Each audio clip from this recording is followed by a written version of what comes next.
কি করতেছেন ভাই? এই পেঁপা গাছ দেখছি। পেঁপা গাছের কেমন কি হইলো? পেঁপা গাছ আপনার অধিকাংশ পেঁপাই তো পুরুষ গাছ হয়েছে ভাই। তো এখন কি করা যাবে তাহলে? এটার বিকল্প কি? এটার করণীয় কি এটা তো আমি নিজেও জানি না। হ্যাঁ, আচ্ছা। তো এখন কি করা যায় আমি সেই চিন্তা করছি। এই যে আপনার হ্যাঁ। সব ফুল, হ্যাঁ, ফুল হয়ে গেছে, ফুল দেখতে পাচ্ছি ফুল একটা এখন। গাছে হ্যাঁ, ফুটছে না। ফুল তো দেখতে পাচ্ছি আপনার। ফুল এই অবস্থা হইলো, তো এখন কি বিকল্প কি আছে আপনার মধ্যে? কি করতে চান? কুমড়ো কি অবস্থা আছে?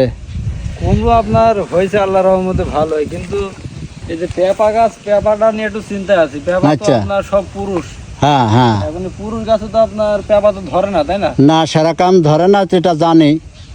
তো ধরলেও সেটা ওটা বেচার মতো না, ওটা খাওয়ার মতো কোনো রকম হয়, এটা শুনতে পাচ্ছি, জানি। নিজে খাওয়া যাবে, কিন্তু হ্যাঁ। ওটা বাজার বাজার না না না, বাজারে সেরকম যাবে না এবং কেউ নিতে চায় না। ওটা নাকি সুস্বাদ হয় না। গোল যেটা হয় পেপার, সেটা হইলো আপনার খুব সুস্বাদ হয়, খুব ভালো হয়, এটাই জানতে পারছি। তো পুরুষ গাছ আর এই যে আপনার নারী গাছ, এটা চেনার কি কোনো পদ্ধতি নেই? হ্যাঁ, চেনা পদ্ধতি আছে। এই যে আপনার ওগুলা একটু চেনা মতন আছে। এই যে এইগুলা? হ্যাঁ, এর থেকে আরও সামনে আছে, ওইদিকে আপনি যান, ওখানে এটা তো হালকা। মনে হয়